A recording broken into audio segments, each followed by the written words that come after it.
Va ora in onda Zoom, il drive time in mezzo ai fatti con Antonino Danna.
A te la linea.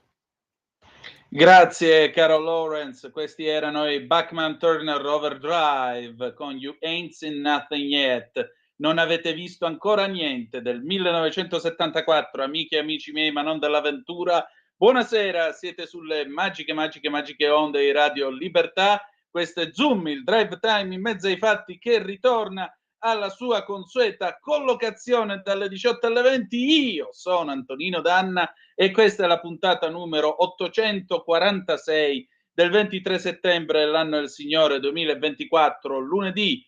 Cominciamo subito la nostra trasmissione. Vi ricordo, date il sangue, in ospedale serve sempre. Salverete vite umane, chi salva una vita umana salva il mondo intero. Secondo appello, visitate radiolibertà.net, non è soltanto un sito utile per conoscere chi sono gli speaker, il palinsesto o anche come sostenere questa radio, ma anche e soprattutto è un giornale online. Quindi fesso chi non legge radiolibertà.net, perché su radiolibertà.net troverete liberamente il nostro direttore responsabile Giovanni Sallusti, troverete le videopillole, i giornali visti da Giulio Cainarca, Vittorio Feltri informissima, le firmissime e molto altro ancora. Caro Lawrence, intanto grazie come sempre, buon lavoro al nostro Lawrence Dumbria in regia e vi diamo le coordinate a cui incrociamo.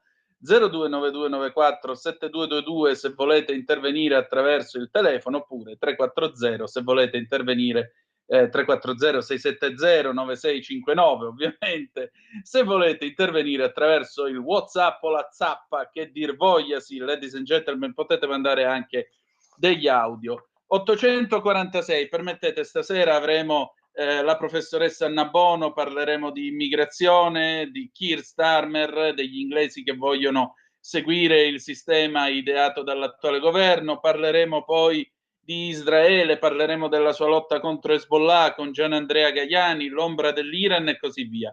Ma prima di addentrarci in mezzo ai fatti, permettete, io vorrei cominciare con una carrambata.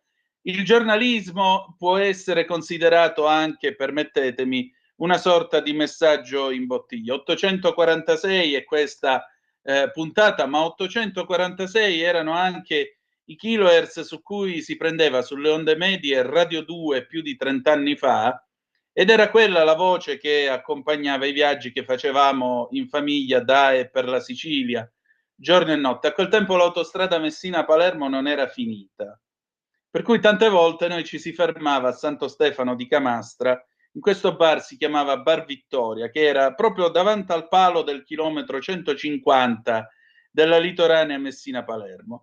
E questa è stata la mia personale Madeleine per quasi 12 anni, fino a quando nel 2004 Berlusconi ha inaugurato l'autostrada Messina-Palermo, ormai completata, e quindi da Santo Stefano di Camastra non siamo passati più. L'anno scorso io ho scritto un pezzo per Italia Oggi in cui raccontavo la storia del Bar Vittoria, è un pezzo che è uscito peraltro il 25 di agosto, e pensate, ieri io sono stato contattato dalla moglie di quello che era del fratello della titolare. Era questo signore che io incontravo quindi alcune volte l'anno, mi facevo fare dei cannoli che resuscitavano i morti, e la signora a cui il pezzo su Italia Oggi era stato segnalato mi ha cercato su Facebook, mi ha contattato.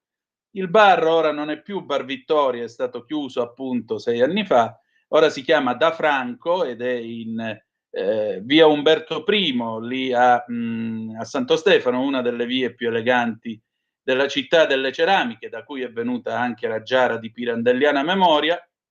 E insomma la signora Sabrina mi dice: quando vorrà ci venga a trovare perché ci ritroveremo. Signora, io saluto con molto affetto lei e Franco, perché questa carrambata che lei mi ha fatto, poi mi dice che 2 amiche sue già le avevano segnalato l'anno scorso questo pezzo. Ecco, grazie al giornalismo, grazie a Italia Oggi, io ieri ho visto resuscitare un pezzo della mia adolescenza e le mie personali Madeleine, che a differenza di quelle prustiane erano le pesche, delle bombe grosse così. Dentro c'era tanta buona crema, fuori vi lascio immaginare. Qualcuno degli ascoltatori ha anche visto le fotografie che ho postato sulla mia pagina Facebook, per cui vi dico solo, se vi capita di passare il Bar da Franco, dite che siete ascoltatori di Radio Libertà e verrete trattati bene. Permettete, io voglio ritrovare questa Italia bella di provincia, perché a quel tempo era come entrare nel film Il Sorpasso. Finiva l'autostrada, tu uscivi dal 1998, entravi nel 1962 con sta statale curve, sorpassi, rallentamenti, autovelox, un casino immane. Ma una certezza c'era, al chilometro 150 ci si sarebbe fermati a prescindere, e la radio ad accompagnare sotto. Come vedete, tutto si tiene nella vita. Quando unite i punti vedete che il disegno viene fuori abbastanza chiaro. Allora, Lorenz, tu manco eri nato quando succedevano queste cose, mi fai sentire vecchio che manco ne ho idea, ma abbiamo una telefonata, chissà chi sarà. Pronto, chi è là? Eccomi, Michele Caruso. Oh, il grande ritorno. Ciao Michele.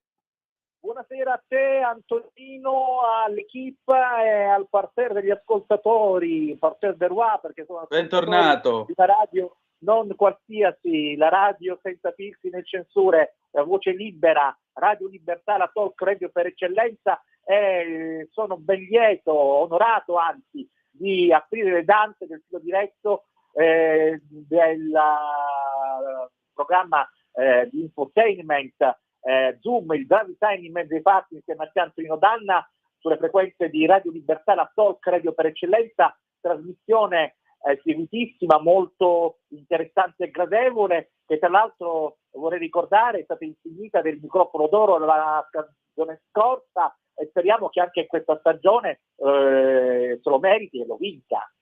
Non lo so, vediamo, però intanto è stato bello aver portato a questa radio l'Oscar della radio italiana, perché vi ricordo che il microfono d'oro è un prestigiosissimo premio che ogni anno vede i grandi nomi dell'etere italiano. Quest'anno c'eravamo io e Lorenzo Viviani e, se permettete, mi è sembrato giusto, ecco, l'ho trovato una bella cosa anche e soprattutto per i nostri ascoltatori. Michele, vai col punto. Ok, il punto di Michele Caruso su Radio Libertà, la Talk Radio. Matteo Salvini, leader della Lega ed ex ministro dell'Interno, è al centro da tempo di un processo anche mediatico che potrebbe portare a una condanna a 6 anni di detenzione nelle carceri italiane. Tanto hanno chiesto i PM, i pubblici ministeri.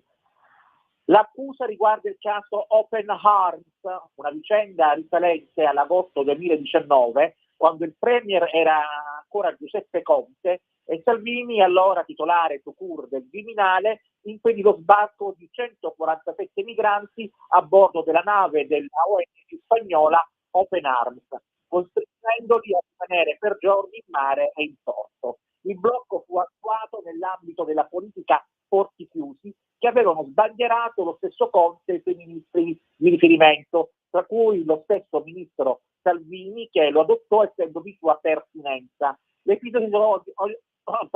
L'episodio si verificò durante un periodo di grande tensione politica e sociale sull'immigrazione in Italia e in tutta Europa. Il governo Conte 1, coalizione Lega Movimento 5 Stelle, portava avanti in coerenza con il decreto sbarchi del governo una linea dura sull'immigrazione clandestina, quindi vietò alla nave Open Arms, una delle ONG che soccorrono migranti in mare, di approdare nei porti italiani. Nave che, ricordiamo, rifiutò lo sbarco in altri paesi, Spagna compresa, che era di sua afferenza perché voleva approdare unicamente nel nostro paese. Fa riflettere questo punto. Ovviamente ciò fu fortemente contestato da organizzazioni internazionali e attivisti per i diritti umani, probabilmente non aspettavano altro. Furono fatti sbarcare solo i minori, le persone fragili e le donne. Fu l'intervento della magistratura, loro dunque, poi che ordinò il dissequestro della nave e lo sbarco di tutti i migranti a sbloccare la situazione. Nel processo in corso Salvini è accusato di sequestro di persona e rifiuto di atti d'ufficio. I pubblici ministeri sostengono che il divieto di sbarco imposto abbia violato i diritti fondamentali delle persone e violi quei diritti, costringendo a rimanere in condizioni precarie e pericolose per la salute e la dignità umana quei soggetti. Abbiamo poi visto che le condizioni non erano precarie e che erano in perfetta salute. Vado a concludere. L'accusa di sequestro di persona, che rappresenta il fulcro del procedimento penale nei confronti di Salvini, si basa sul presupposto che l'ex titolare del Dicastero degli Interni Salvini abbia deliberatamente limitato la libertà dei migranti soccorsi, trattenendoli illegalmente a bordo della nave contro la loro volontà e in violazione delle norme internazionali sui diritti umani. La difesa di Salvini, dal canto suo, sostiene che la decisione fu presa nell'interesse nazionale per proteggere i confini e garantire la sicurezza degli italiani. Se questa è giustizia, ditemelo voi. Un tuo parere, Antonino, sarebbe gradito. Da Michele Caruso, buona serata e bentornato. Grazie a te, Michele. Allora, diciamo una cosa. Tu hai correttamente riferito che appunto la Open Arms stava già girovagando da giorni nel Mediterraneo e lo stava facendo malgrado avesse ottenuto la possibilità di entrare in svariati porti facilmente raggiungibili e soprattutto porti che avrebbero permesso quindi di sbarcare i migranti e così via. Il fatto che la nave si sia volutamente trattenuta per arrivare in Italia e per creare il problema con l'Italia, il caso con l'Italia, credo che questo sia già la dimostrazione del fatto che tutto sommato, diciamo un po', non è molto intellettualmente onesto essere chiamati a fare queste, cioè non è molto intellettualmente onesto cercare appunto la rissa o l'incidente con l'Italia per poter mettere in mezzo il governo italiano. Tra l'altro vorrei ricordare Salvini è processo a Palermo, siamo tutti d'accordo, però è altrettanto vero che a firmare quel decreto, a condividere i decreti sicurezza e la politica dei porti chiusi è stata tutta la compagine del governo di allora che era guidato e presieduto da Giuseppe Conte che però non è sotto processo, come non lo è nemmeno Toninelli, che era inopinatamente al tempo ministro dei trasporti. Toninelli è quello che ha detto che sul ricostruito ponte di Genova la gente sarebbe andata a fare i picnic, tanto per ricordarvelo. Un'ultima cosa che mi permetto di dire. Sì, certo, l'accoglienza, ma il fatto del soccorso non vuol dire appunto che postuli l'ingresso anche a chi entra senza rispettare le regole nel nostro paese. Li si può tranquillamente rifocillare e mandare altrove, per esempio nella Spagna, da dove proveniva la Open Arms. Spagna che peraltro, per chi porta appunto diciamo così, delle persone che non hanno propriamente le carte in regola per poter entrare nel loro paese, alla ONG fa una multa di qualcosa come 900.000 euro, tanto per chiarirci. Io di questa cosa avevo scritto proprio al tempo su Italia Oggi, ora non riesco a trovare il pezzo, comunque dovrebbe essere un pezzo del 2019 e come vi dicevo appunto la Spagna fa un multone nei confronti, emana un multone nei confronti di chi si presenta con la sua bella ONG e con la sua bella ONG arriva e porta con sé chi non ha i documenti in regola. Ergo, per carità, nessuno ora vuole dire o vuole puntare il dito o fare altro, però io credo che sarebbe un precedente molto grave e molto pericoloso far decidere alla magistratura di un paese se e quando un ministro abbia o meno il diritto di dire no o di dire sì, molto semplicemente. Perché a questo punto non avremmo la possibilità, il ministro degli interni non avrebbe la possibilità di muoversi, perché sarebbe azzoppato nella sua attività e secondariamente a ogni piè sospinto dovrebbe chiedere un parere evidentemente alla magistratura che però non ha di questi compiti.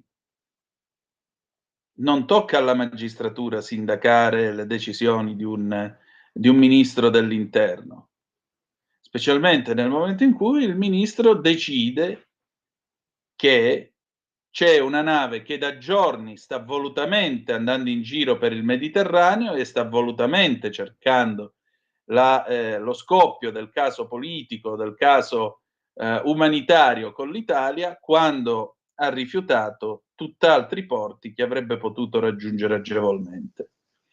Questo è quanto. Come finirà questo processo non lo so, non ho la palla di vetro. Io credo che probabilmente o finirà con una assoluzione di Matteo Salvini, nel qual caso credo che sarebbe, diciamo così, forse anche il giusto epilogo, oppure potrebbe finire magari con una condanna al di sotto dei 3 anni che non arriva a comportare l'obbligo di andare in carcere, ma che certo macchia le carte e che crea un precedente per chi si troverà a fare il ministro dell'interno da Piantedosi in poi. E questa non è una bella cosa, non è una bella cosa perché limita l'attività, ripeto, l'attività del governo. Quindi domani un governo che dovesse presentarsi, o comunque una compagine politica che dovesse presentarsi alle elezioni dicendo faremo la politica dei porti chiusi, automaticamente verrebbe messa sotto inchiesta dalla magistratura, visto che non potrebbe farlo. E chi l'ha deciso? Sulla base di cosa? Questo è quello che penso e questo è quello che ti dico, amico mio. 340-670-9659 se volete intervenire, oppure 029294-7222 se volete telefonare. E abbiamo un'altra telefonata. Pronto, chi è là? Carissimo Antonino dal Veneto. Ehi, Antonello, ciao. Fa piacere ogni tanto sentirti. Che Piacere anche per me, dimmi tutto. Sì. Allora, metti insieme in contrapposizione questi due aspetti. Da una parte una classe politica che sulla questione Salvini che cosa fa? Fanno le adunate per raccogliere firme dove tutti si recano ai gazebo per compilare il modulo e mettere la firma. Dall'altra, i sinistroidi hanno imparato meglio dei destroidi che basta usare la PEC o la richiesta telematica per fare la firma. Perché i nostri destroidi non ci arrivano ancora con il cervello su questi argomenti e continuano ancora ad andare avanti con i sistemi dell'uomo delle caverne? Ma si stanno svegliando, perché guarda che molti problemi che abbiamo è perché molti destroidi che dovevano prendere la direttiva su alcuni problemi come la giustizia eccetera, nel passato hanno dormito sonni profondi. Capisci, caro Antonino? La delusione, l'amarezza. Ciao Antonino, buon lavoro, buona continuazione. Grazie a te, un saluto. Allora, alle 18:29 minuti e 23 secondi, noi ci fermiamo un attimo e poi torniamo in mantinenti con i Toto che cantano Africa del 1982 e poi vi presentiamo il Faccia a Faccia con Anna Bono. A tra poco.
alle 18:34 minuti e 16 secondi sulle magiche onde di Radio Libertà. Questo è sempre Zoom, il drive time in mezzo ai fatti. Antonino Danna al microfono con voi. Adesso io vi passo, anzi eccolo qua, Lorenz, te lo do io il documento formato foto. Allora, adesso il nostro Lorenz sui vostri schermi proietterà una pagina, scusate se mi cito, di Italia Oggi, venerdì 5 luglio 2019, e si parla proprio della Open Arms. Era il tempo, diciamo così, il tempo in cui c'era stato il fermo della nave e così via. Benissimo, allora, quel 5 di luglio io ho scritto questa cosa qua. Il 27 giugno 2019, un giorno dopo aver levato le ancore verso il Mar Mediterraneo centrale, la nave Open Arms dell'omonima ONG ha ricevuto una lettera dal direttore generale della Marina Mercantile, Ministero dello Sviluppo spagnolo, dottor Benito Núñez Quintanilla. Sapete cosa c'è scritto in quella lettera? Se la ONG salverà qualche vita in mare, potrà pagare un multone da 300.000 a 901.000 euro. Carola Rackete se l'è cavata con 16.000 di ammenda, peraltro mentre la sottoscrizione per lei era arrivata a quota 400.000. Salute. Quintanilla, quindi il funzionario del governo spagnolo, ha spedito 3 lettere di questo tono in almeno 3 occasioni, spiega il diario.es. Nella lettera si avvisava che non si potranno realizzare operazioni di ricerca e salvataggio in quanto non vi è il permesso dell'autorità responsabile della regione di ricerca e salvataggio, zona SAR dove si naviga, è sempre sotto la coordinazione di tale autorità. Pertanto è vietato alla Open Arms di mettersi in navigazione allo scopo di svolgere missioni di salvataggio o altre attività che si concludano con tutta probabilità in tali operazioni, se non ci sono permessi delle autorità corrispondenti, come ad esempio Malta o l'Italia.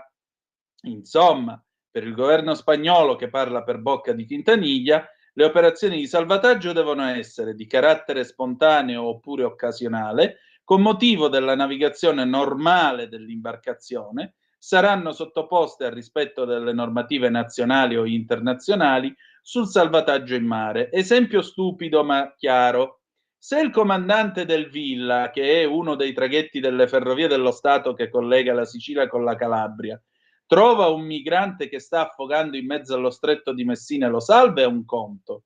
Ma la nave in realtà è uscita in mare perché sta traghettando i treni e i passeggeri. Sta facendo il suo compito di tutti i giorni, non è uscita in cerca di gente da salvare.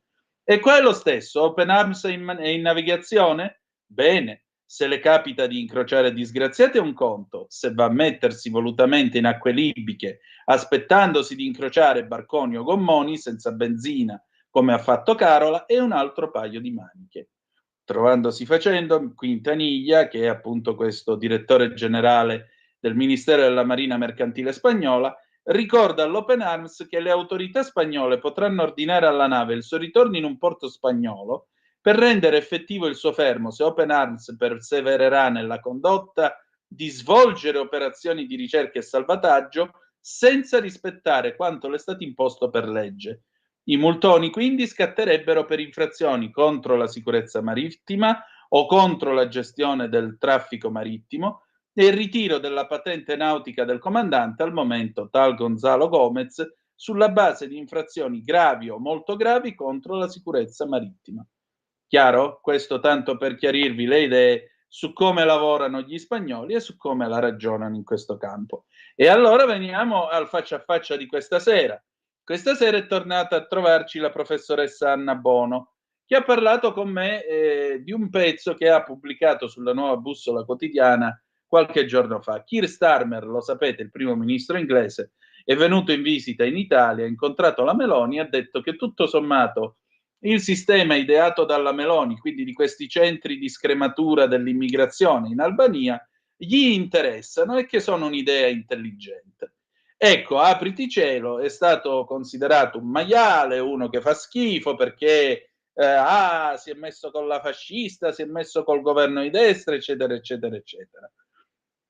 Bene, le cose non stanno proprio così, anche perché qui non si tratta di ideologia, ma si tratta di gestire appunto l'immigrazione. E allora state a sentire che cosa mi ha detto la professoressa Bono. Vai Lorenz!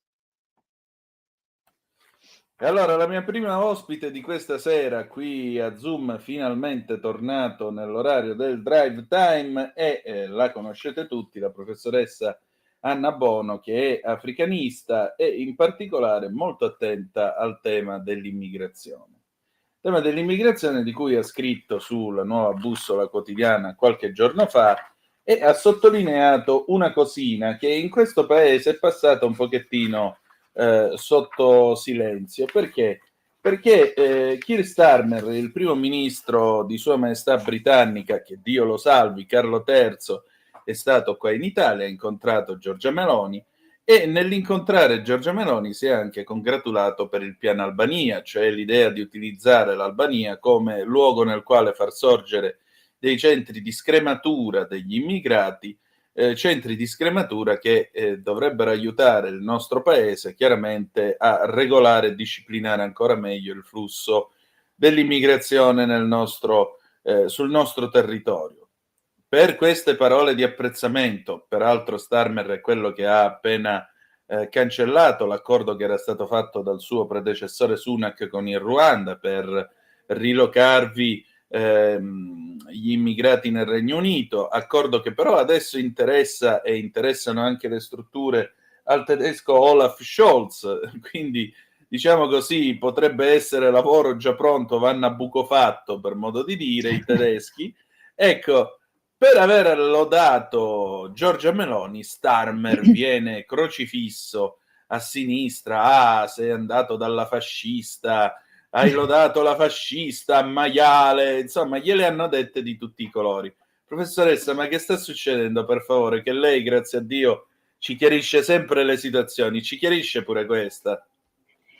È una situazione un po' curiosa, devo dire, perché come lei ha detto, Keir Starmer, il premier attuale della Gran Bretagna, in effetti uno dei primi provvedimenti che ha annunciato è stata la sospensione, anzi la cancellazione del piano Ruanda che ha un'affinità con il piano Albania, perché in tutti e due i casi si tratta di trasferire in un paese terzo gli immigrati illegali scusate, che chiedono asilo e che quindi chiedendo asilo si dichiarano profughi in fuga da situazioni estremamente pericolose e in effetti fino alla verifica della veridicità di quanto affermano devono essere ospitati nel paese in cui questa richiesta di asilo hanno fatto. Il piano Ruanda, come dice il titolo che gli è stato dato, prevedeva di trasferire in questo paese africano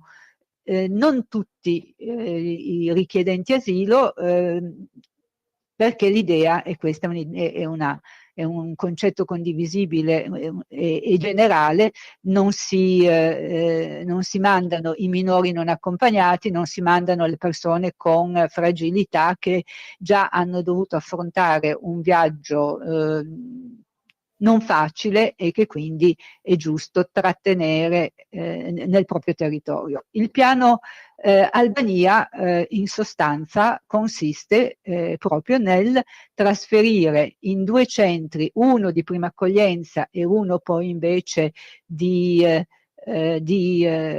soggiorno in attesa di sapere se la richiesta di asilo viene accettata. Non tutti, anche in questo caso, non tutti i richiedenti asilo, cioè non tutti gli emigranti che arrivano irregolarmente e chiedono asilo, soltanto quelli raccolti dalle navi italiane e di nuovo escludendo persone con fragilità, minori non accompagnati e donne incinte. Il primo ministro britannico si è congratulato, anche se con riserva, dicendo vediamo se funziona e ha ragione, perché in effetti se non altro se non altro, un provvedimento come questo lancia un messaggio a chi intende raggiungere l'Italia illegalmente. Fate attenzione che non è detto che ci riusciate, e questo ha già una sua funzione dissuasiva, perché chi affronta un viaggio illegale, chi ne sostiene i costi, gli oneri e mira a raggiungere l'Europa, l'Italia in particolare, informato del fatto che non è detto che il suo progetto riesca, perché invece può essere portato in un altro paese, può anche darsi, anzi è verosimile che rinuncia al progetto, magari orientandosi sulla Grecia o sulla Spagna, ma comunque rinunci al progetto di raggiungere l'Europa arrivando direttamente in Italia. Le reazioni infuriate e scandalizzate derivano dal fatto che c'è tutto un settore dell'informazione e ci sono voci innumerevoli che sostengono che sia il piano Ruanda sia il piano Albania sono illegali, violano i diritti umani, rappresentano un passo indietro e un inaccettabile tentativo espediente per combattere l'immigrazione illegale. Niente meno. Ecco, Sì. E fin qui... Il che non è vero.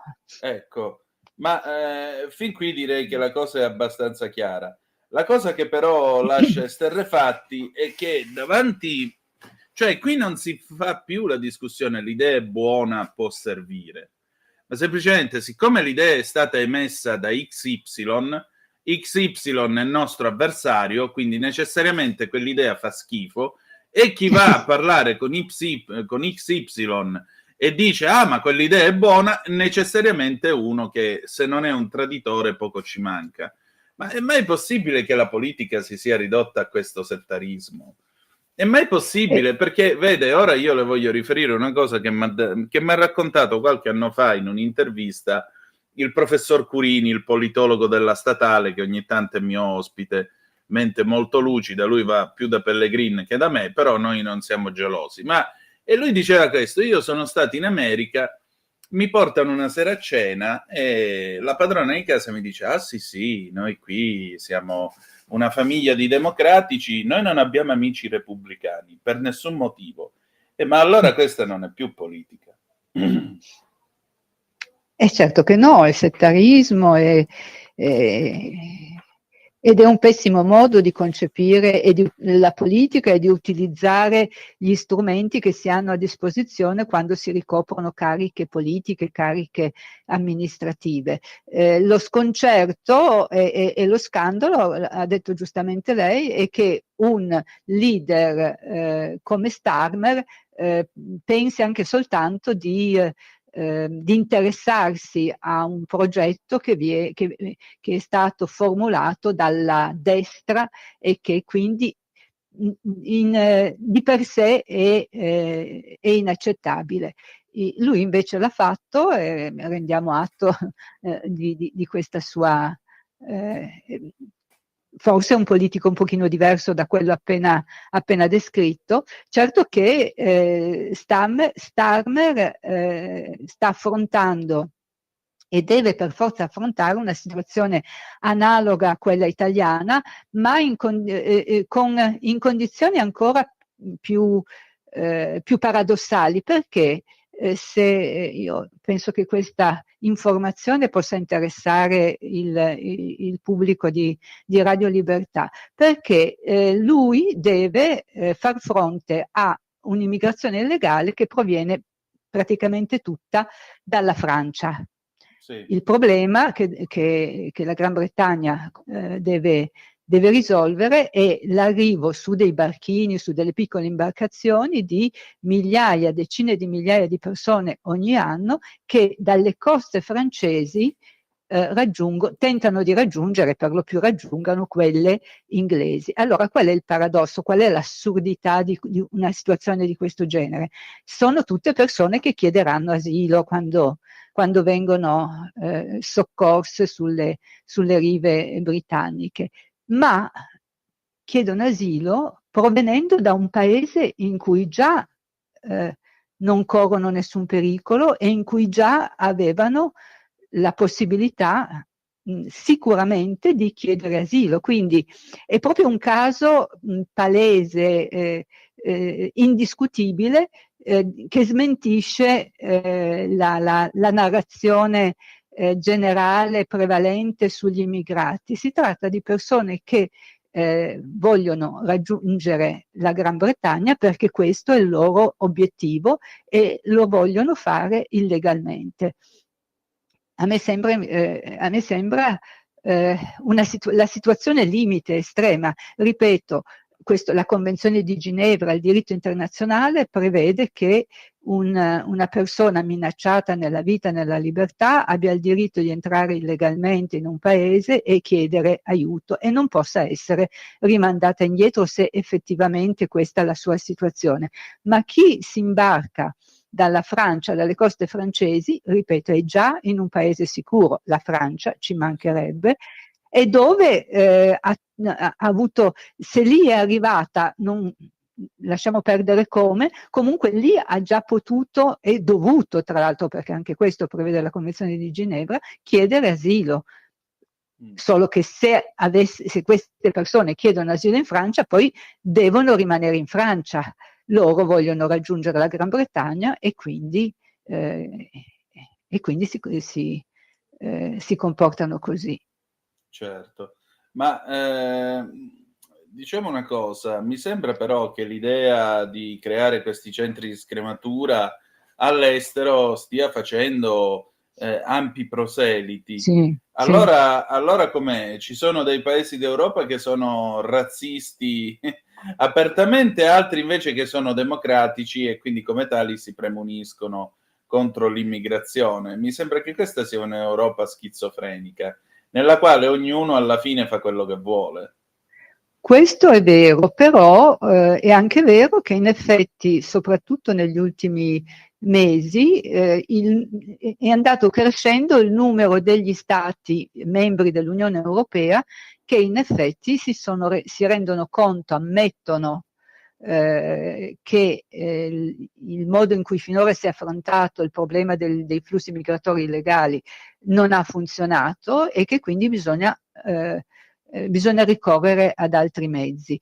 A maggio non è stata data grande risalto a questa notizia, ma lo scorso maggio sono 15 Stati membri su 27 che hanno firmato una lettera indirizzata alla Commissione europea proprio per sollecitare l'Unione Europea a riconsiderare le politiche migratorie. E quindi ci sono tanti, sono più della metà, uno di questi anche l'Italia. Riconsiderare che cosa vuol dire? Io voglio ricordare che finora in tutti questi anni l'accento dell'Unione Europea è stato posto sulla ridistribuzione degli emigranti illegali.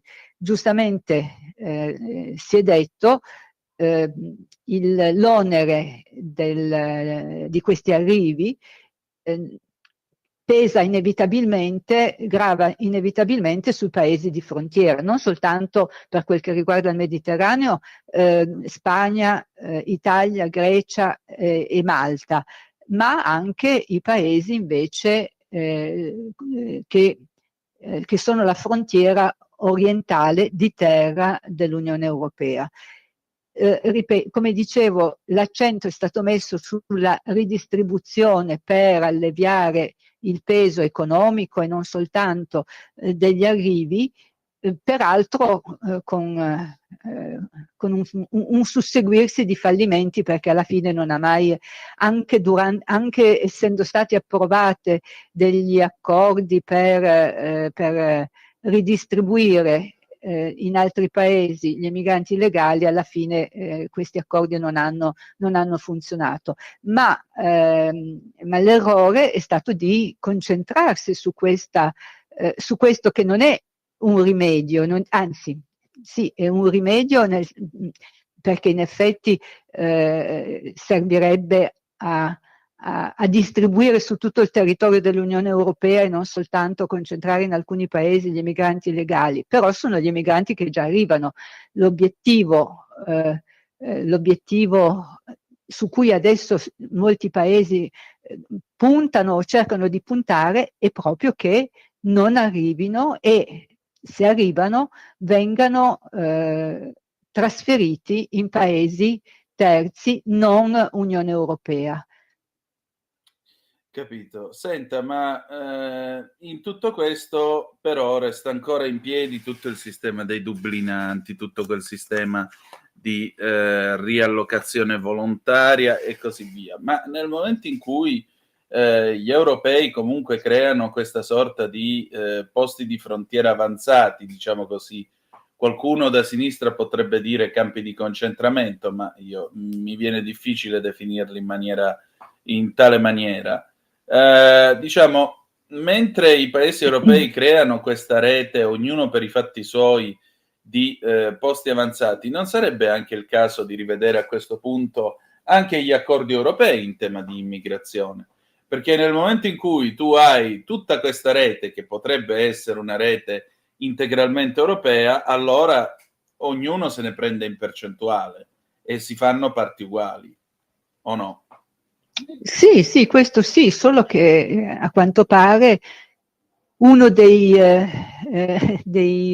problemi su cui l'Unione Europea non funziona bene è proprio questo dell'immigrazione irregolare, dell'immigrazione illegale. Non è l'unico dei temi, dei problemi su cui l'Unione Europea non sta funzionando quanto si vorrebbe, quanto dovrebbe. Mi vorrei soffermare su questo. Lei Sì. dice campi di concentramento, perché è il termine che viene usato da chi critica qualsiasi tipo di trasferimento e di riallocazione degli emigranti in paesi terzi. Certo che non è vero. Pensi che il piano Ruanda prevedeva il trasferimento dei richiedenti asilo in strutture che sono degli alberghi a tutti gli effetti, senza muri e senza barriere. Era esplicitato che gli ospiti sarebbero stati liberi di andare e venire e di spostarsi a loro discrezione, fermo restando l'obbligo poi di rientrare la sera nella struttura. E si tratta di un albergo che era stato creato molti anni fa, costruito molti anni fa, e che allo scopo di ospitarli era stato del tutto integralmente ristrutturato. Il campo in Albania non ha queste caratteristiche, ma chiamarlo campo di concentramento evoca situazioni di disagio, ed è per questo che viene usato volentieri, proprio per dare un'immagine del tutto negativa di una struttura, quella dell'Albania, che non sarà così libera, ma che comunque, per quel che ne so, garantisce comodità e un soggiorno più che dignitoso a chi verrà ospitato. Ecco, E questo vale anche per gli altri paesi, la Danimarca e altri paesi che stanno pensando a trasferire in paesi terzi. Il trasferimento in paesi terzi richiede solo una condizione, oltre a quella che poi la struttura in cui viene trasferita la gente sia dignitosa e risponda a tutti i criteri, e che si tratti di un paese sicuro, cioè di un paese in cui le persone trasferite non corrono pericoli. Questo richiede il diritto internazionale a partire dalla Convenzione di Ginevra. Stai ascoltando Radio Libertà. la tua voce libera, senza filtri né censura. La tua radio. Ed è l'altro punto su cui si discute. Nel caso dell'Albania mi sembra veramente difficile definirlo un paese insicuro. Sul Ruanda erano state avanzate più riserve, anche se il Ruanda offriva garantiva tutte le garanzie, però anche il Ruanda è stato scelto perché in effetti da quel punto di vista è un paese sicuro. Io voglio aggiungere che l'Alto Commissariato delle Nazioni Unite tutti gli anni, quando pubblica il suo rapporto sui rifugiati, sui profughi, sui rifugiati, cita proprio i paesi africani, il Ruanda, l'Uganda, come paesi esemplari per come accolgono i rifugiati, sia in termini di garantire la sicurezza, sia in termini di accoglierli dando un benvenuto che li faccia sentire al sicuro e a loro agio. E quindi poi invece eccepire sul Ruanda, così come sull'Albania, è solo un espediente per criticare un progetto che non piace, ed è veramente incomprensibile perché si sia arrivati a tanto, cioè a ritenere illegale, illecito, immorale difendere i confini di un paese e cercare di evitare ciò che comporta poi l'ingresso di persone straniere, ma non perché sono straniere, ma perché di loro non si sa nulla, a volte neanche il nome, perché è questa la situazione. E invece un comportamento illegale, indiscutibilmente illegale fino a qualche anno fa, e cioè entrare illegalmente senza documenti in un paese è diventato un diritto. Devo dire che poi noi pensiamo all'Italia, pensiamo all'Europa e al fenomeno che ci riguarda. In realtà questa condanna di chi nega e vorrebbe respingere gli emigranti illegali vale solo per l'Unione Europea e per gli Stati Uniti, per il Canada, per l'Australia. Io non ho mai letto documenti e non ho mai sentito criticare, che ne so, il Kenya, se alle sue frontiere ferma persone che cercano di entrare legalmente, oppure il Pakistan, oppure vale solo per i paesi europei, per i paesi diciamo occidentali, per intenderci. E questa è di nuovo una questione su cui vale la pena soffermarsi. Nessuno, ripeto, si fa battaglie e campagne contro altri paesi che, applicando il diritto internazionale, fermano alle frontiere chi non ha i documenti e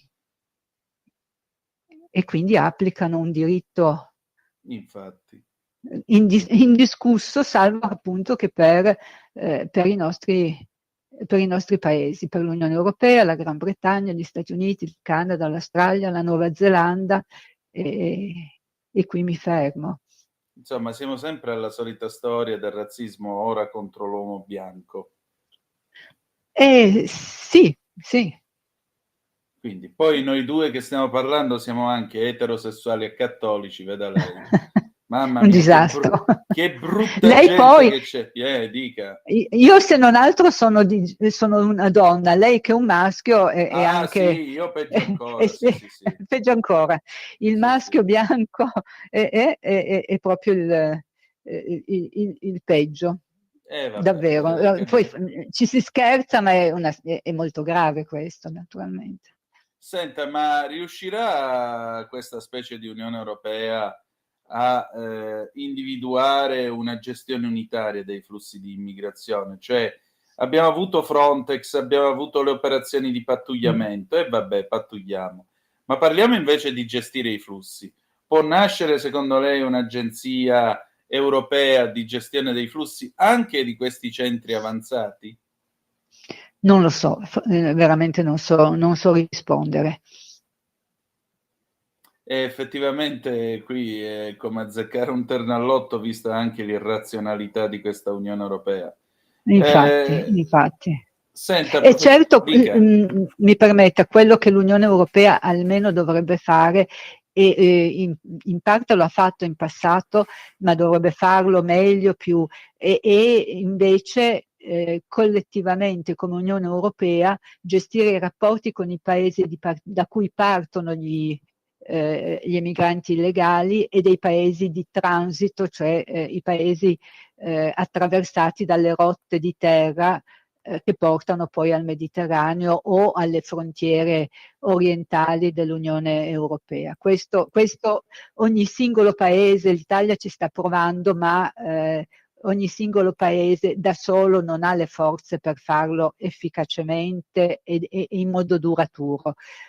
Può riuscirci l'Unione Europea perché ha più mezzi a disposizione. Questo sarebbe davvero importante perché il modo sostenibile, visto che questo termine piace tanto, per fermare l'immigrazione illegale, che è un danno per tutti, per chi parte, per chi riceve, e agire all'origine, alla fonte. E questo vale per l'Africa e vale, non dimentichiamolo, per i paesi asiatici. Dico non dimentichiamolo perché ormai più del 40% degli immigrati che raggiungono l'Italia provengono da paesi asiatici e anche da molto molto lontano. Infatti, e anche questo crea dei problemi successivi, che sono i problemi dell'integrazione. Altro che. A Monfalcone ne sanno qualcosa. Professoressa, senta, io la ringrazio del suo tempo. Mi fa un regalo, quale sarà il suo prossimo argomento sulla Nuova Bussola Quotidiana? E mi sto occupando della questione del debito dei paesi cosiddetti poveri. Io mi occupo di quelli africani, perché sta crescendo il numero dei paesi africani che hanno un debito pubblico, un debito estero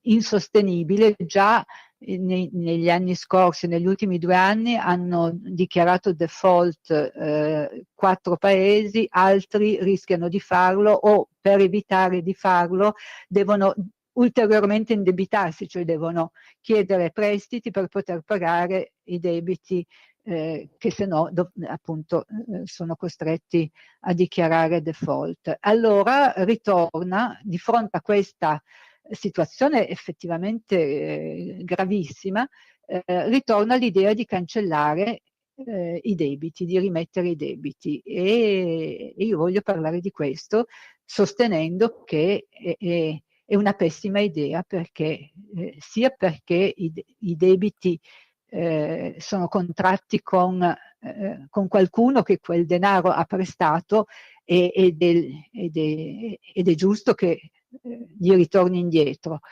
e sia perché non affronta il vero problema, cioè come mai dei paesi si indebitano così tanto senza oltretutto ottenere dei buoni risultati dal fatto di essersi indebitati, perché un paese, così come una famiglia, così come un'impresa, si può indebitare, ma con un esito positivo, e cioè quello di raggiungere dei risultati. Se questo non succede è veramente il disastro, ma non soltanto economico. Quindi mi accingo a occuparmi di questo come ho già fatto in passato. E allora avremo modo di risentirci. Grazie. Grazie a lei e buon lavoro.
E rieccoci qua, io sono vivo e sono qui. Beh, grazie a Dio lo siamo tutti quanti, direi.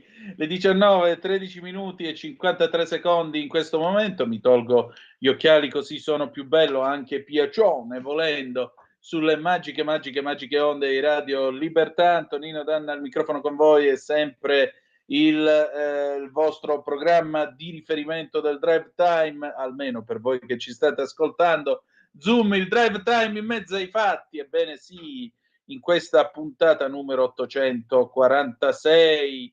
Orbene, allora, avete ascoltato le parole della professoressa Bono, commentatele pure al 340-670-9659, ma adesso è il momento di Qui Parlamento con l'onorevole Tiziana Nisini. Lorenz, se sei pronto, sigla e andiamo pure. Qui Parlamento.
Qui Parlamento.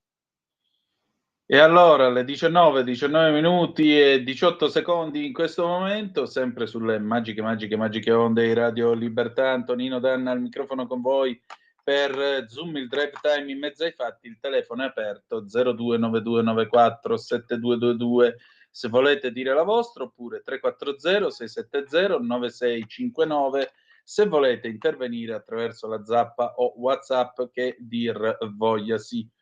Andiamo a dare un'occhiata alle agenzie, già che ci siamo, in modo tale da vedere un po' che cosa accade in questo vasto globo terracqueo. Ecco, l'ANSA, Medio Oriente, Israele, raid per colpire il numero 3 di Hezbollah, attaccati 800 obiettivi, Beirut 274 morti.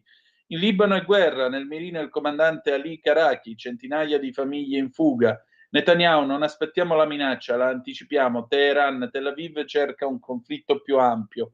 Biden, sto lavorando a una de-escalation. Tra l'altro, l'idea che Tel Aviv stia cercando un conflitto più ampio è quella che è alla base del colloquio che ascolterete alle 19.33, il secondo faccia a faccia di questa sera, con Gianandrea Gaiani, fondatore e direttore di analisidifesa.it. La Meloni all'ONU, Meloni l'Italia sostenitrice del multilateralismo, il piano Mattei esempio di nuova cooperazione, vedremo tra poco cos'è.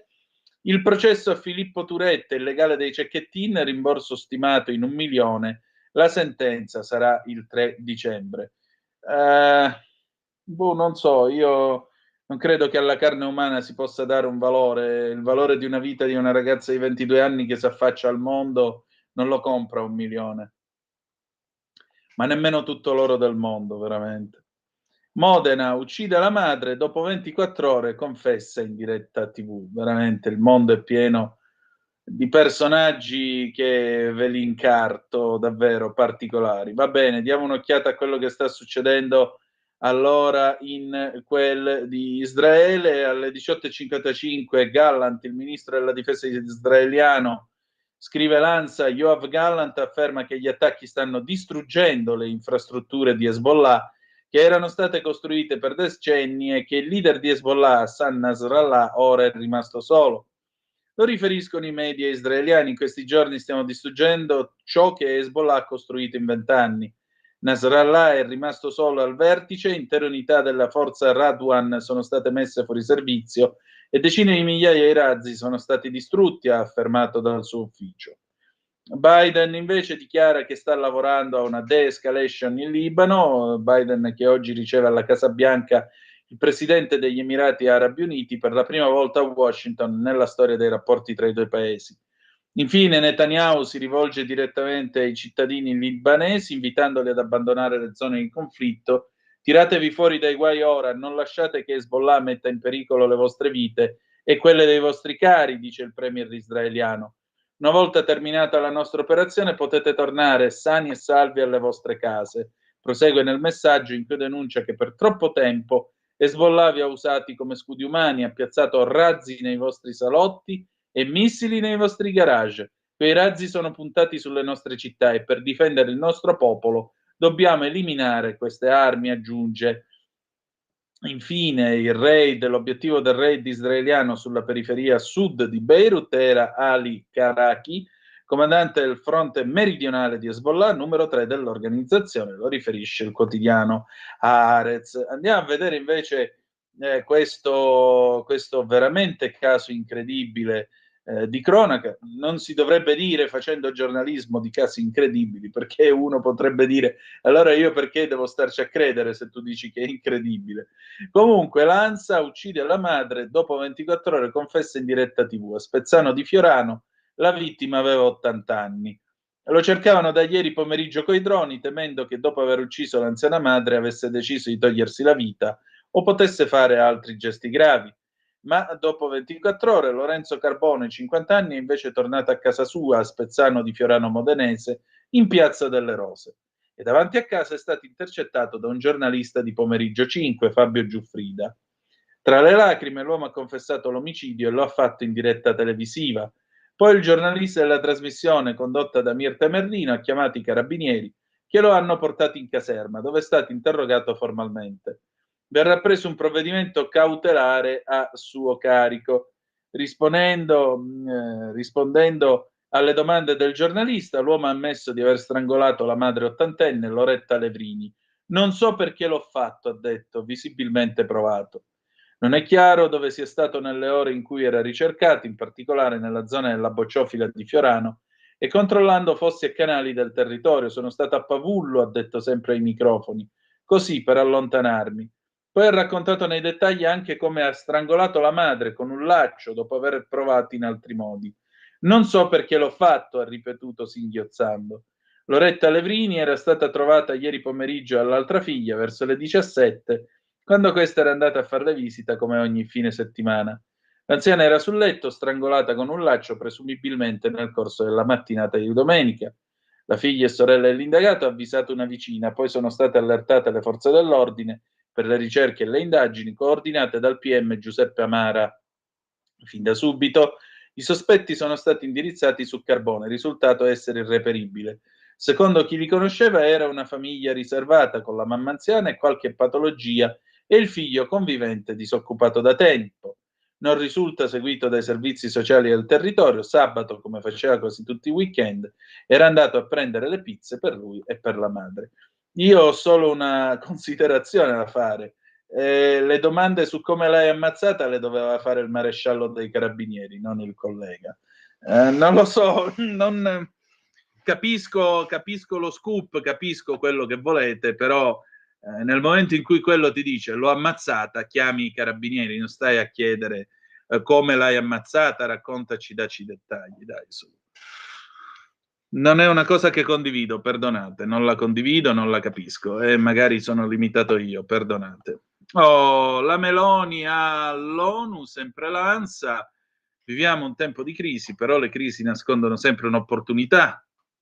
Del resto, la parola crisi deriva dal greco crisis, che significa scelta, decisione. Le crisi costringono a mettersi in discussione, a schierarsi, non consentono di tentennare. Nessuno Stato può governare le crisi del nostro tempo, per questo l'Italia è convinta sostenitrice del multilateralismo e della sua istituzione più rappresentativa, che è l'ONU, nella quale ogni voce viene ascoltata, il luogo nel quale siamo chiamati a imparare, a capirci e rispettarci.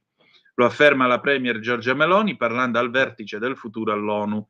Le sfide che la storia ci ha messo di fronte sono numerose e multiformi: cambiamento climatico, disuguaglianze sociali ed economiche, crisi umanitaria e sanitaria, criminalità transnazionale, conflitti armati a partire dall'inaccettabile guerra russa nei confronti di una nazione sovrana come l'Ucraina, che rendono sempre più precaria la sicurezza internazionale. Di fronte a uno scenario così complesso, noi non abbiamo altra scelta che agire, dice sempre la Meloni. E ancora la Meloni ha ribadito la posizione italiana sulla riforma del Consiglio di sicurezza, che non può prescindere dai principi di uguaglianza, democraticità e rappresentatività. La riforma, spiegata, ha un senso se viene fatta per tutti e non solo per alcuni. Non ci interessa creare nuove gerarchie, non crediamo che esistano nazioni di serie A e di serie B. Esistono le nazioni con le loro storie, le loro peculiarità, i loro cittadini che hanno tutti gli stessi diritti, perché gli individui nascono tutti liberi e uguali. Ancora la Premier dice: dobbiamo pensare in un modo nuovo la cooperazione tra le nazioni. L'Italia lo ha fatto col piano Mattei, un piano di investimenti pensato per cooperare con le nazioni africane attraverso un approccio che non è né paternalistico, né caritatevole, né predatorio, ma basato sul rispetto e diritto per ciascuno di competere ad armi pari. È la nostra ricetta per promuovere lo sviluppo di un continente troppo spesso sottovalutato, costruirne la stabilità e garantirne un diritto che fino ad oggi è stato negato a troppi giovani, il diritto a non dover emigrare. Speriamo bene. Diamo un'altra occhiata, ecco qua. Siamo sulla BBC stavolta. Sapete che il mancato attentatore di Donald Trump a quanto pare aveva lasciato un bigliettino nel quale spiegava il piano per uccidere l'ex presidente degli Stati Uniti d'America. Io insomma comincio a pensare che il clima non sia propriamente dei migliori, però vedremo che cosa succederà il 5 di novembre. C'è una notizia però che arriva dalla BBC e questo lascia pensare. Gli Stati Uniti stanno pianificando di vietare un certo tipo di hardware e software prodotti in Cina e Russia da automobili, camion e autobus negli Stati Uniti a causa di rischi per la sicurezza. I funzionari interpellati dicono di essere preoccupati del fatto che la tecnologia in questione, utilizzata per la guida autonoma e per connettere le automobili ad altre reti, potrebbero permettere ai nemici di manipolare in via remota le automobili sulle strade americane. C'è attualmente uno scarso uso di software cinese o russo nelle auto americane, ma il segretario al commercio Gina Raimondo dice che i piani sono stati sono stati, diciamo, concepiti e sono, scusate, i piani appunto che stanno mettendo in piedi sono targetizzati e proattivi e sono dei passi che vengono compiuti per proteggere gli Stati Uniti d'America. Oggi le macchine hanno fotocamere, come si dice, videocamere, microfoni, il GPS e altre tecnologie collegate a internet, ha detto in una dichiarazione. Non ci vuole molta immaginazione per comprendere come un avversario straniero con l'accesso a queste informazioni possa porre un serio rischio sia alla nostra sicurezza nazionale che alla privacy dei cittadini americani. I funzionari cinesi dicono invece che gli Stati Uniti d'America stanno allargando il concetto di sicurezza nazionale per colpire in maniera scorretta le aziende cinesi. La Cina si oppone all'allargamento del concetto di sicurezza nazionale e alle azioni discriminatorie prese contro le aziende e i prodotti cinesi, ha detto Lin Jian, portavoce del Ministero cinese degli esteri, in una dichiarazione. Invitiamo gli americani a rispettare i principi del mercato e a consentire un ambiente di business che sia aperto, corretto, trasparente, non discriminatorio per le aziende cinesi. Il che, detto da una dittatura, è anche abbastanza divertente. Pausa. Porta con te ovunque Radio Libertà. Scarica la app per smartphone o tablet dal tuo store o dal sito radiolibertà.net. Cosa aspetti? Orbene, le 19, 31 minuti e 50 secondi in questo momento e noi naturalmente procediamo con Zoom, il drive time in mezzo ai fatti e ci prepariamo a mandare in onda il secondo faccia a faccia che chiude la puntata di quest'oggi. L'attacco che Israele ha compiuto nei confronti di Hezbollah rientra naturalmente nell'ambito di una strategia molto più ampia. È chiaro che Israele non vuole combattere una guerra su 3 fronti.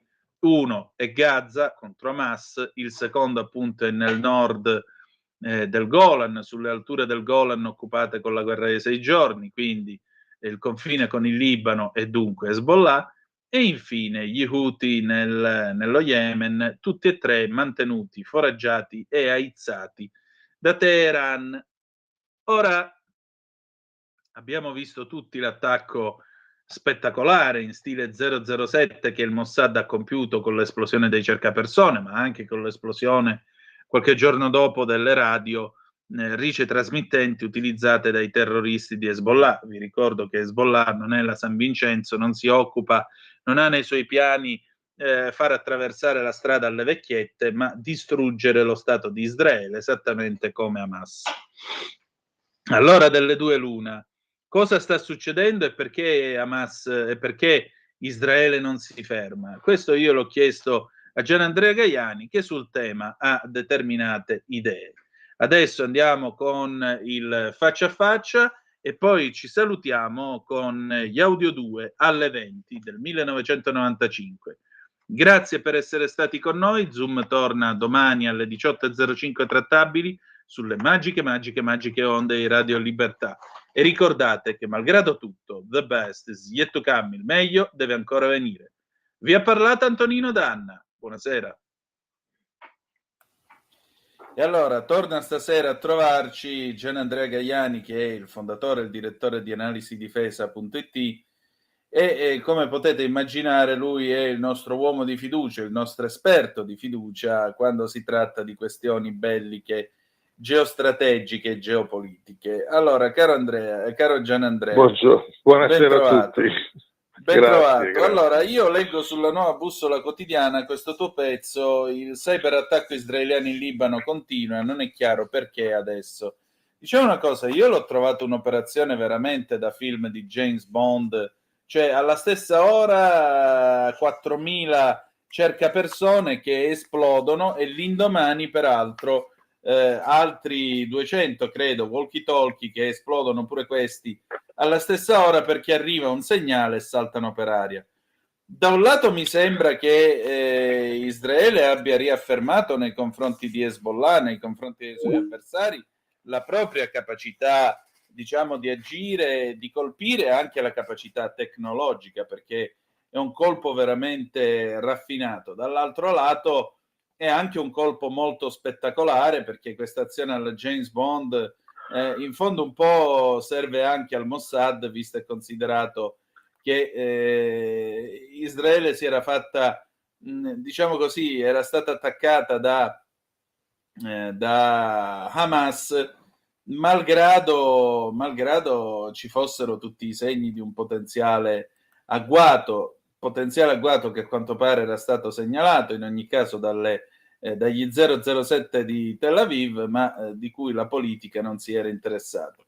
Ecco, e adesso che succede? Perché Nasrallah ovviamente ha parlato di, come si dice, ha parlato di vendetta, poi ieri notte si è diffusa tra l'altro la notizia smentita dallo Shin Bet, o meglio, rapporto smentito dallo Shin Bet dell'eventuale uccisione del leader di Hamas Sinwar. Ecco, che sta succedendo al fronte nord e al fronte sud?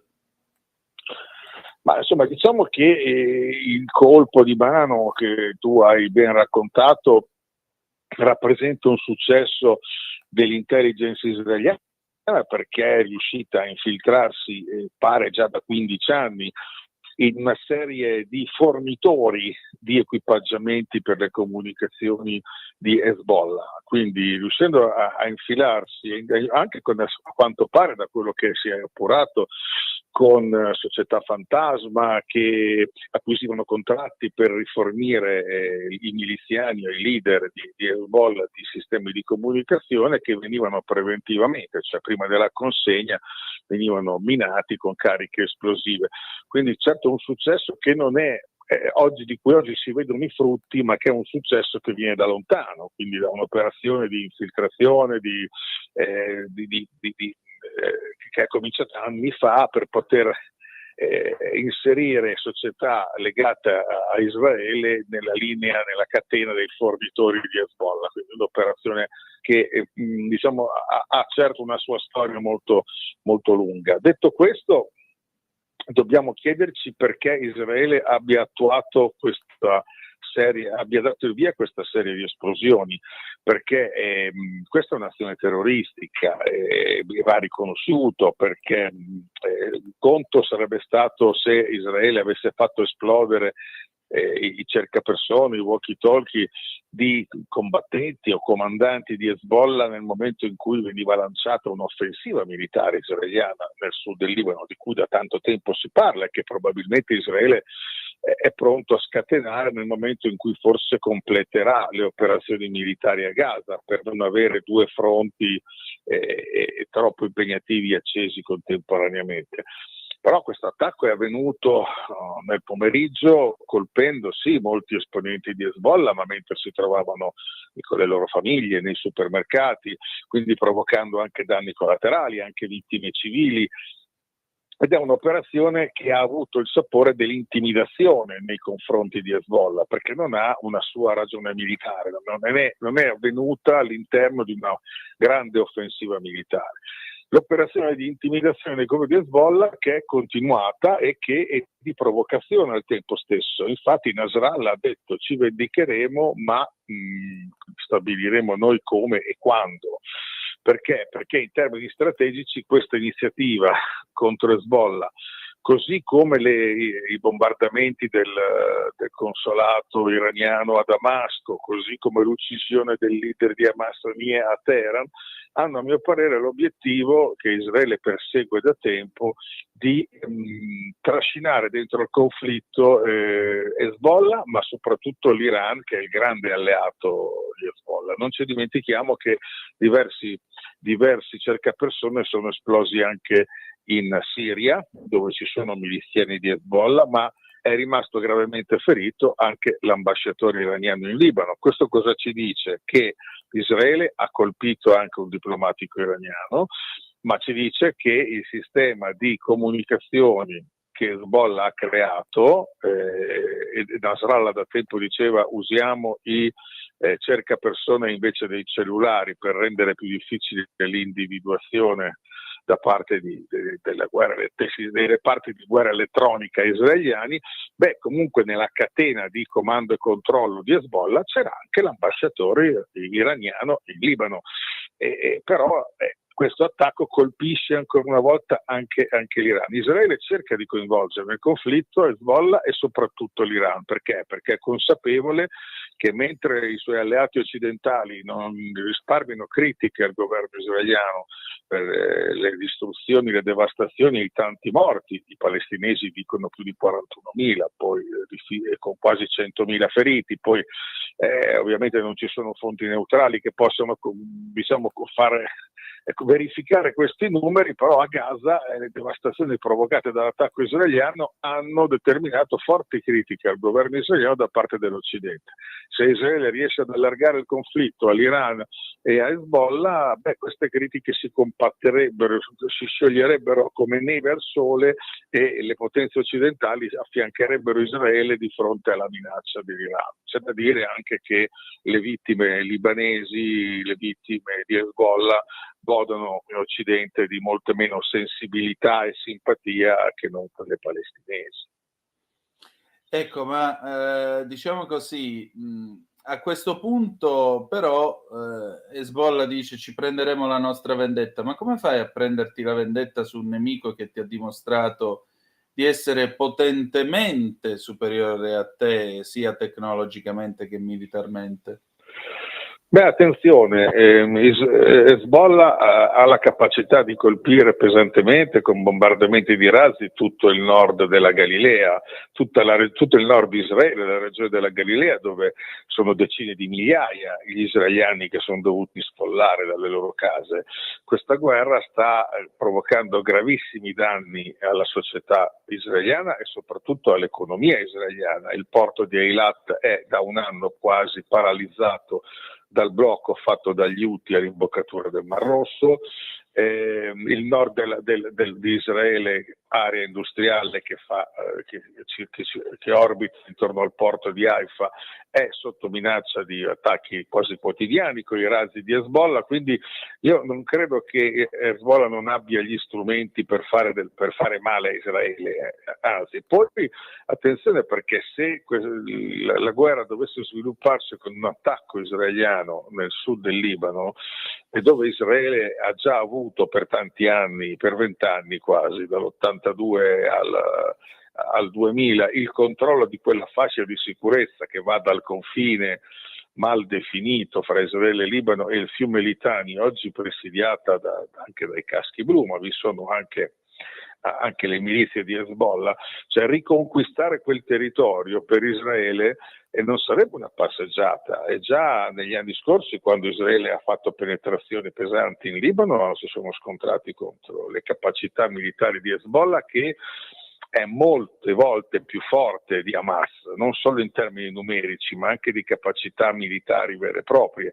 Quindi sì, lo show di tecnologico del Mossad ha avuto molta efficacia, soprattutto propagandistica, e ha ferito, ucciso alcuni esponenti di Hezbollah, ne ha feriti molti, ha seminato il panico tra le fila di Hezbollah, su questo non ci sono dubbi, però in un confronto militare a tutto campo, soprattutto se Israele volesse mettere in sicurezza il nord del sud, la Galilea, dovrebbe rioccupare almeno per 40 chilometri il territorio libanese, e questo comporterebbe un prezzo anche in termini di sangue, di caduti non certo irrilevante per le forze israeliane. Passiamo un momento a Gaza. Ieri notte, appunto, dicevamo all'inizio della nostra conversazione, si è diffusa la voce che fosse morto Sinwar, Yahya Sinwar, che è da un mese e mezzo, 2, il capo di Hamas. Se questa notizia fosse confermata, in realtà oggi non se ne trova traccia, ho dato un'occhiata mentre tu parlavi alla BBC, per esempio, non c'è assolutamente traccia di questa cosa, e quindi dobbiamo ritenere che Sinwar sia ancora vivo e vegeto. Ma se Sinwar morisse, che cosa significherebbe? Sarebbe un punto di svolta nella guerra?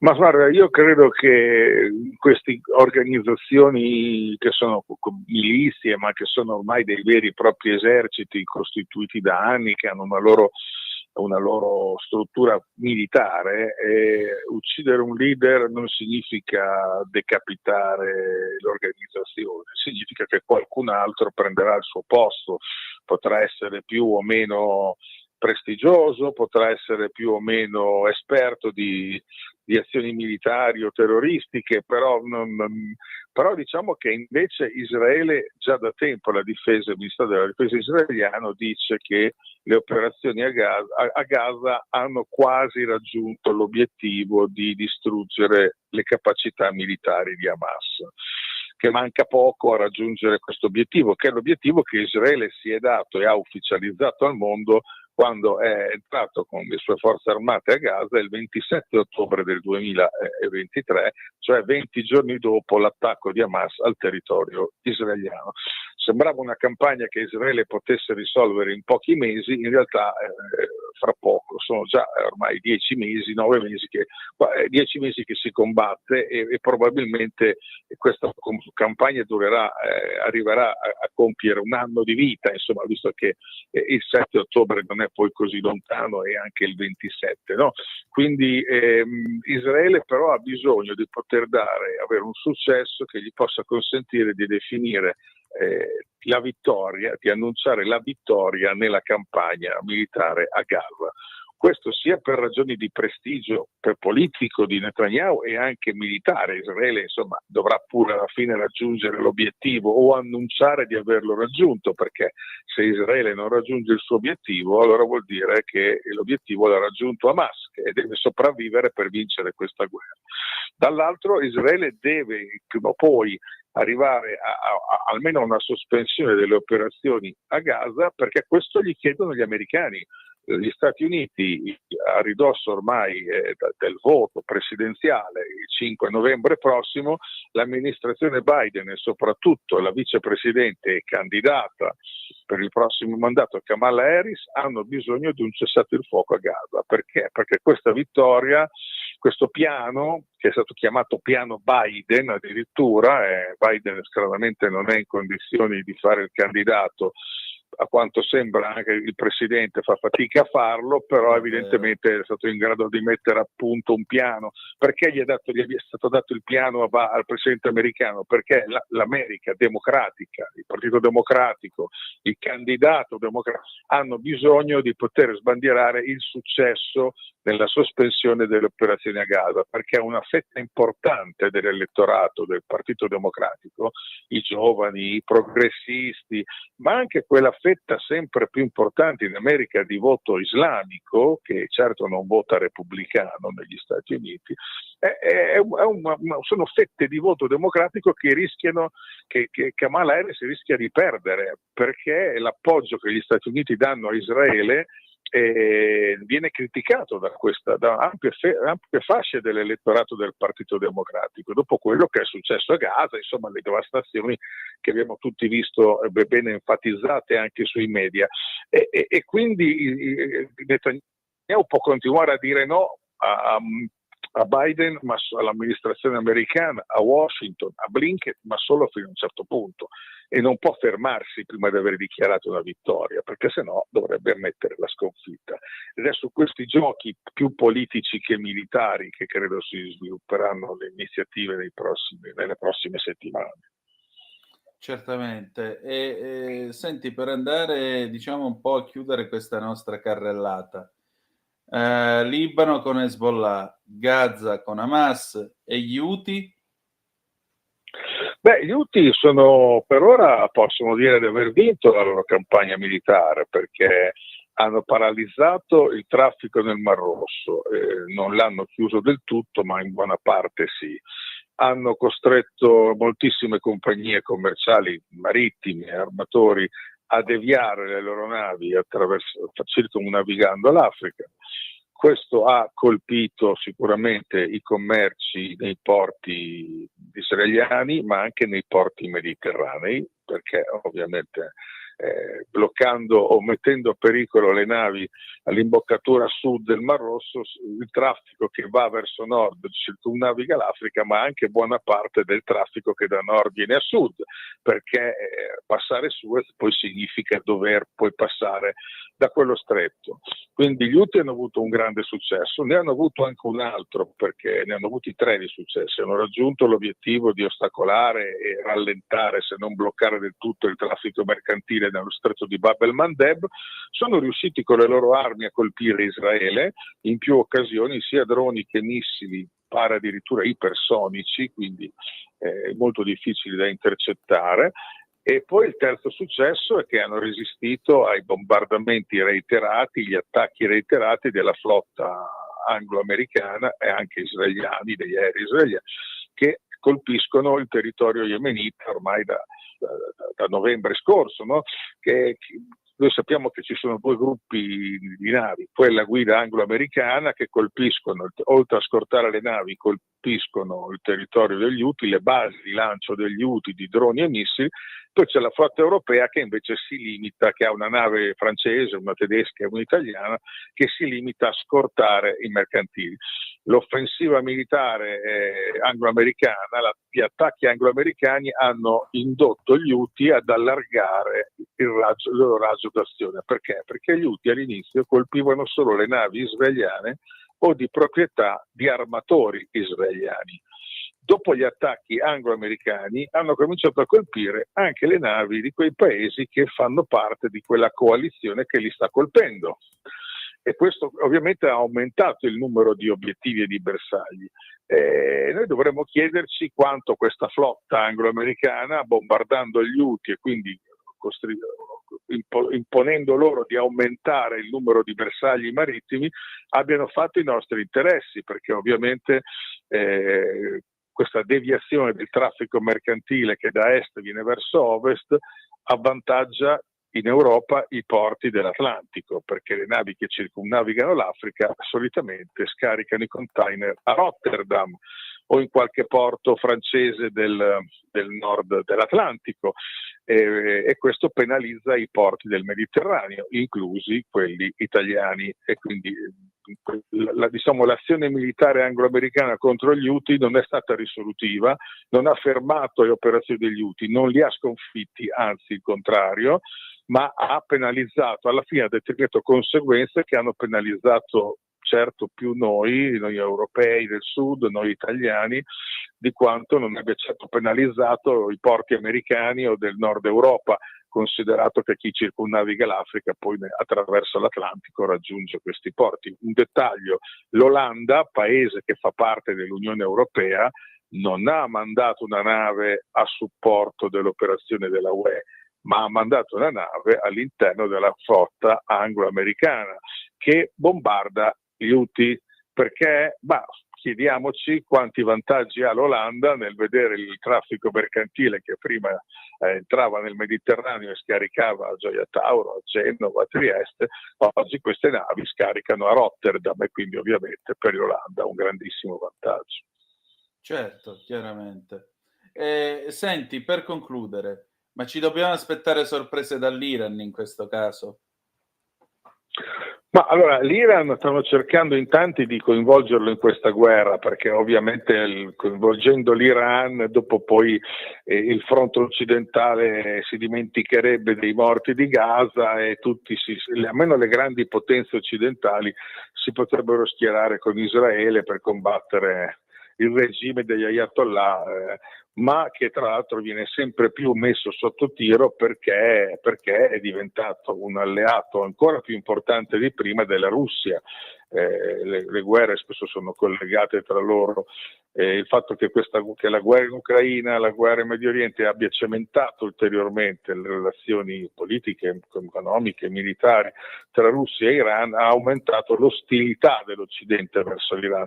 Detto questo, l'Iran ha fatto di tutto finora per non farsi coinvolgere in questa guerra direttamente, e credo continuerà a non farsi coinvolgere, anche perché i suoi alleati, cioè Hezbollah, gli Houthi, anche Hamas, stanno contrastando efficacemente Israele, anzi stanno mettendo in grosse difficoltà economiche Israele e anche militari. Non ci dimentichiamo che Israele continua a poter combattere e continuerà a combattere forse anche in Libano soltanto grazie ai massicci rifornimenti di munizioni che arrivano dagli Stati Uniti, senza le quali l'esercito israeliano avrebbe già concluso la capacità, si troverebbe ad avere capacità di combattimento ridotte. Gran parte dei proiettili d'artiglieria e dei carri armati, visto che il consumo è così elevato, problema che abbiamo visto anche in Ucraina peraltro, vengono alimentati dai rifornimenti che giungono dagli Stati Uniti, che oltre all'Ucraina riforniscono anche le forze armate israeliane. E questo è un successo che l'Iran e i suoi alleati stanno conseguendo senza che le forze armate iraniane siano impegnate direttamente, senza che l'Iran sia impegnato direttamente nel conflitto. Infatti, vedremo allora che cosa succederà. Grazie Gianandrea. A voi.